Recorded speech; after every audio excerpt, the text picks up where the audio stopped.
What was that last night? Did you watch the debate on CNN? 15 million people did, so I'm guessing many of the folks who watched this television show would have watched that debate last night. Good evening. Welcome to my state of mind, which I can promise you is very different than Link Chafee's state of mind. Providence College political science and policy professor Joe Cammarano is my guest tonight. I want to zip through some things on the rundown so I have some quality time with Joe. I'm sure he's got a very interesting point of view on the entire debate and the process. Joe, every once in a while, gets into a brawl with me, which is good because I hate people who just come here and agree with everything I have to say. He may have a thought on a couple of my thoughts, so let's go to the rundown and see what we've got. Listen, as far as Link is concerned, I think that's needed. An intervention, a political intervention. The Democratic Party has got to step in here in Rhode Island and explain to this guy that he's got to go. Did you see some of this last night? Well, here's take number one. He's a man of granite, Superman. What? Anderson, you're looking at a block of granite when it comes to the issues. It seems like pretty soft granite, though. I mean, you've been a Republican, you've been an independent. Did you hear what I Democrat. said on the issues? I have not changed on the issues. I was a liberal Republican, then I was an independent, and now I'm a proud Democrat, but I have not changed on the issues. And I open my record to scrutiny. Actually, he makes a salient point there, but the man of granite, you know, in segments, and you just look at these sound bites, you might go, what's wrong with that? But if you watch the whole thing in context, like this one. So anytime someone's running to be our leader and a world leader, which the American president is, credibility is an issue out there with the world, and we have repair work to be done. I think we need someone that has the best in ethical standards as our next president. That's how I feel. Secretary Clinton, do you want to respond? No. Governor. Yeah, look, that he sat there and ate his lips after she said no is the thing that bothers me the most. Now, look, he kind of hit her with a half a feather as opposed to a political punch across the jaw. He's saying, she's dirty, I'm not. And I get that. I mean, that's part of the political discourse. But the idea that she has so little respect for him, that she just says no, and he goes, and doesn't say, hey, I'm making a serious point about a serious matter. And I don't know why I'm trying to consult Link Chafee. Sheldon Whitehouse talked to Steve Klampkin at WPRO about his support for Hillary Clinton, and then the question about the man that he beat in the Senate race. I've been in her camp always, and I was delighted to see her do such a great job last night. Rhode Islander Lincoln Chafee was in the mix. Well, more or less. I still can't figure out what he's doing, so it's hard to judge whether he accomplished his objectives. I don't know what he's trying to accomplish by being in, so I can't really suggest that he drop out. I think there's zero chance of him becoming president of the United States, and so it's kind of up to him to define why he's doing this. Everyone's stuttering over this guy. I think that Rhode Island has an identity problem and a marketing problem. And I really do believe, I'm not trying to create a new fancy way to analyze Link Chafee. I really do believe that the Democratic establishment in the state, not that I like to promote the establishment and not that I've ever even asked this of any situation and any candidate ever, but someone needs to bring Link aside, privately or publicly, and say, you got to stop. You got to stop. Because the nation looks at Rhode Island and says, you elected this guy twice? They don't understand the nuances of the Senate stuff, but really? All right, next item. Can we come back to home and talk about some stuff that, well, here's the headline in Warwick. So this is natural. When the teachers don't have a contract, they show up at school committee meetings. I guess it's been a while, and it might be a year, but and Warwick has got a lot of things going on because they're saving money here and having to spend money there. They're going through changes, the number of kids, the schools, all that kind of thing. But it's the belligerence that always drives me crazy. You're out of order, Mr. Ginolfi. Eyewitness News watched several times as the audience interrupted the meeting. For some reason, the teachers feel as though they control this district, and I'm not saying that they don't have input, but they don't really look as the management and the administration as viable leaders. What do we want? A contract. When do we want it? Now!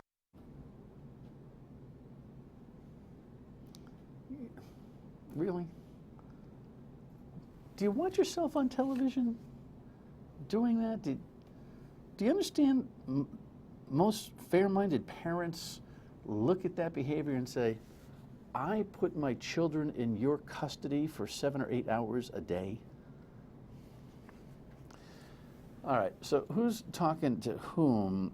Seems like nobody was talking to anybody. Now that this new revelation comes through the depositions, the Providence Journal headline, the hole in the finances not told to the state. What this is about, you got to read the story in the Journal. I'm always selling newspapers here. So First Southwest, one of the agencies that was and still is in the employ of the state of Rhode Island to advise on the 38 Studios Kurt Schilling deal, reportedly somebody knew that the $75 million worth of bond sales that was going on would only in order of $50 million worth of actual cash to Kurt Schilling.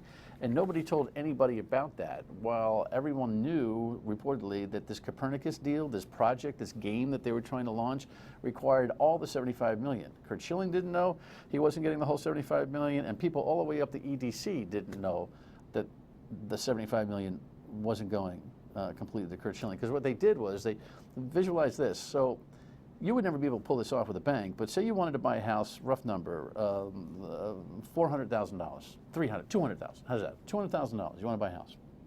And you don't have any money to do it. So you borrow $250,000 to buy a $200,000 house. So the $50,000 over the price is the money that you will use to pay the principal and the interest. But now you're indebted to $250,000 for that's what they did. And I heard, Carl Wadenston from the EDC board was here last night. I asked him, was anybody paying attention? Yeah, and I sent you an article, too, about Florida, that this kind of thing is going on in other states across the country, that people are investing into things without some real good clarity, and then you have this subcultural thing going on of people trying to benefit potentially. So nobody trusts anybody right now. No. Nope. Stay tuned. It's a laugh a day as the depositions continue to be read by the media. Doing pretty good work researching. Look, when I say good riddance, this state senator, Ariano, seems like a pretty good guy. I've had him on the radio a couple of times. Here's the headline. He's leaving. He's leaving because he got a new job. He's a doctor. Or at least he's got his medical license, and he's joining a health plan organization, and he's saying, well, listen, I'd hate to be making votes as a senator when health legislation comes through. What kind of stupid thing is that to say? I mean, that's the reason we have an ethics commission. Everybody in a part-time legislature has a conflict of interest that'll come swinging by them based on what they do and how they earn a living. And he's saying, well, I'm really going to be focused on my new job, and I'm not going to have enough time to represent the people. Well, you know what? When you decide to take the high position of representing the people, that ought to be a priority. Even though you're only making 14 G's a year doing it part-time, if you make a commitment to the people, serve your term, man. Unless it's life or limb or some calamity in your family, serve your term. Good riddance. I mean, come on. And finally, I hate to say I told you so. I've been telling you this for months on the radio, and they even mentioned it to Mayor Abedisian, who was here talking about paw socks options a few weeks ago. I wonder if this thing will ever circle back to McCoy. These guys are 11 feet down on a 10-foot board saying, McCoy's a dead idea for us. So it's Providence or bust, but maybe not. I think Springfield, Mass. is lurking. Mm-hmm. I really do, with the casino money that they've got there. Just wanted to prove, or Jess told me I should, prove that I said this.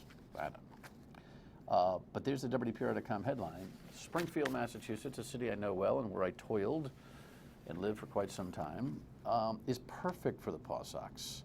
I don't think they're faking. They're not faking. So in case anybody's scoring at home, that's a real option. They put a stadium in the north end of the city of Springfield. On the south end, MGM has this multi-million, $100 million casino. Those guys could pay for a stadium, write the check tomorrow. Just saying, we're going to lose this team if we don't get our act together. It's called leadership and a big vacuum for it. Your state of mind is important to us. 228-1886. Email me at stateofmind@myritv.com. Facebook post, tweet, who said what? Charles says, get rid of these moral obligation bonds and the corruption entities won't have a will of cash to drink from. Yes, again, another 38 Studios type of comment. Well, you know, in part, they have gotten rid of the moral obligation bonds, in part. Different versions do exist around the state.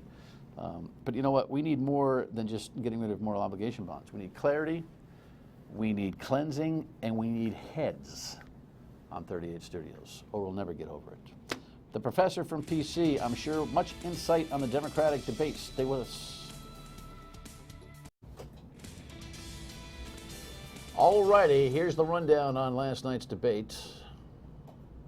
The 5 declared candidates facing off Tuesday night at the Wynn Hotel in Las Vegas. We don't want American troops on the ground in Syria. I never said that. I believe that a no-fly zone in Syria at this time, actually, Secretary, would be a mistake. Frontrunners Hillary Clinton and Senator Bernie Sanders clashing over a number of issues, but the two did manage to agree on one thing. The Secretary is right.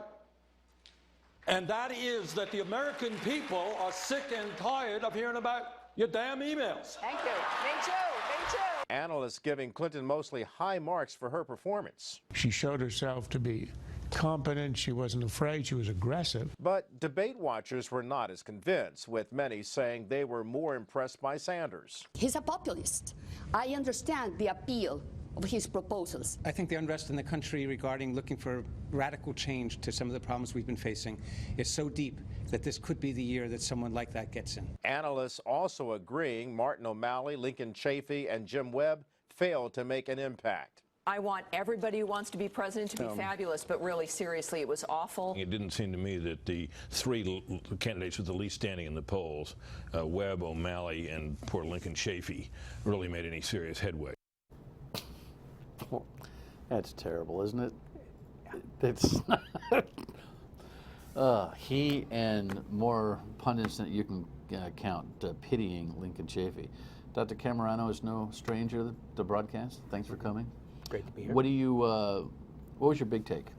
Big take was that Hillary Clinton did what most insiders expected, that she would basically bounce back from a period where they're focusing on everything but the essence of the campaign. And so she was substantive, she was direct, she was clear, she was tough. Sometimes she got, she started screaming almost, and I think that was effective for her. Bernie Sanders made one or two mistakes, but he was, everybody's grouchy uncle, but lovable uncle. And he's comfortable in his own skin. There's no doubt about that. Very much so.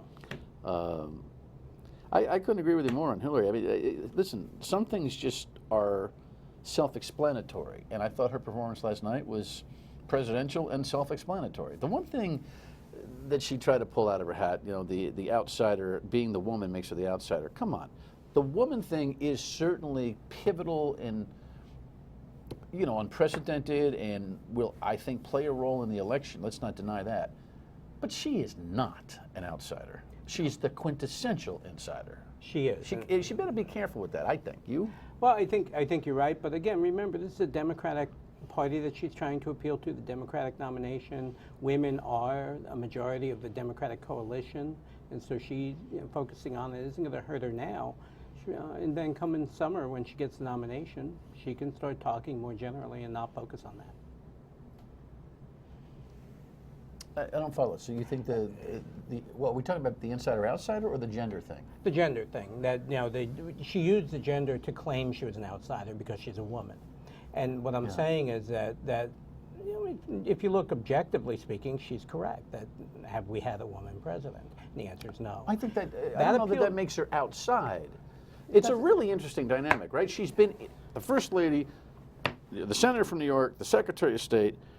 She is as qualified as anybody running for this office by resume that we've seen in a long time. Mm-hmm. She's no outsider. But remember, it's not about the objective understanding of what she is. It's the narrative. It's the impression.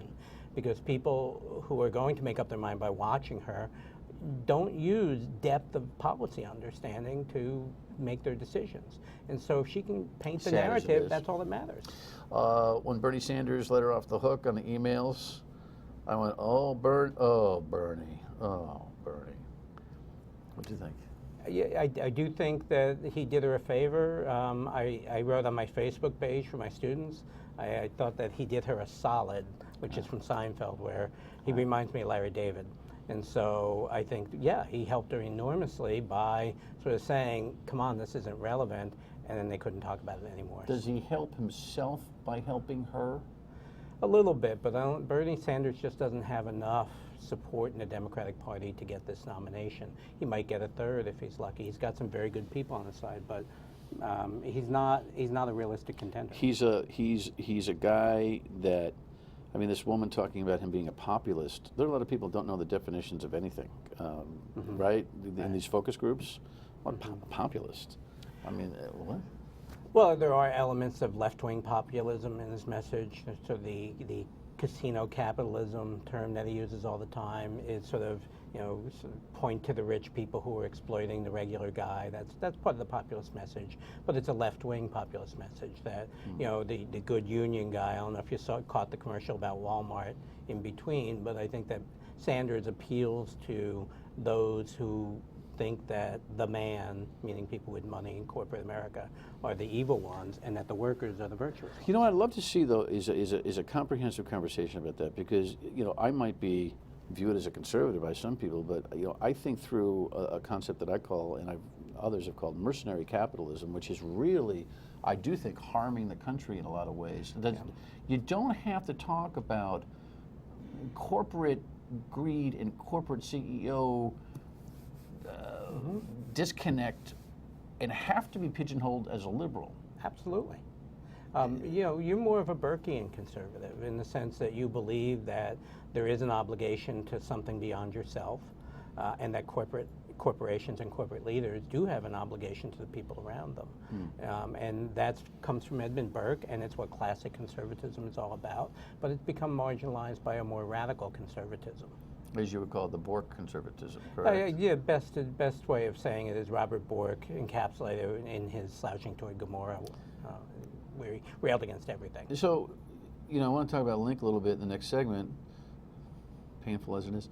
But what happens now? Because after looking at, it's 5 more debates, it's almost over before it's over. Joe Biden gets in, maybe he gives Hillary the test that she needs to stay sharp, but I mean, it was her and Bernie as a kind of a secondary show, and the other 3 guys just kind of faded into the wallpaper. In my view, the expectations were so low for Chafee that he wasn't the biggest loser. I think O'Malley was. O'Malley is plausibly a good candidate, and he was frankly very boring last night. And he really didn't. More worried about looking at people and looking aesthetically. He seemed to copy sort of not. His hand motions were very rehearsed. I used the thumb, which was a Bill Clinton sort of natural thing to do. And so I think the problem is that he doesn't really know how to be himself in a national audience. Maybe he'll learn for the next time around.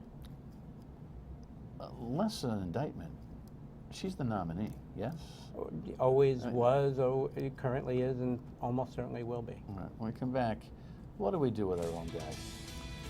What do we do?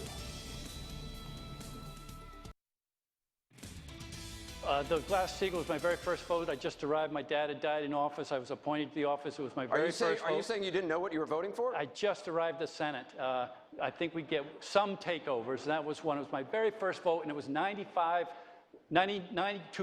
It was the reconciliation. With all due respect, sir, what does that say about you that you're casting a vote for something you weren't really sure about? I think you're being a little rough. I just arrived at the United States Senate. I'd been mayor of my city. My dad had died. I'd been appointed by the governor. It was the first vote, and it was 90-5.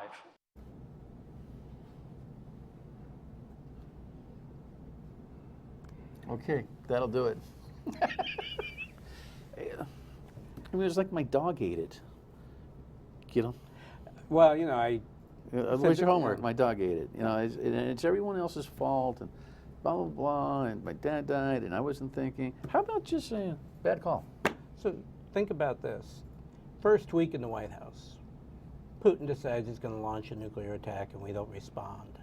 And they say, President, how come you didn't respond? I had just moved, and all the stuff was in the boxes, and, I had just gotten there. And so it was beyond poor. It was very poor. And I think your notion that an intervention is needed is right. I think it's got to come from someone other than the party.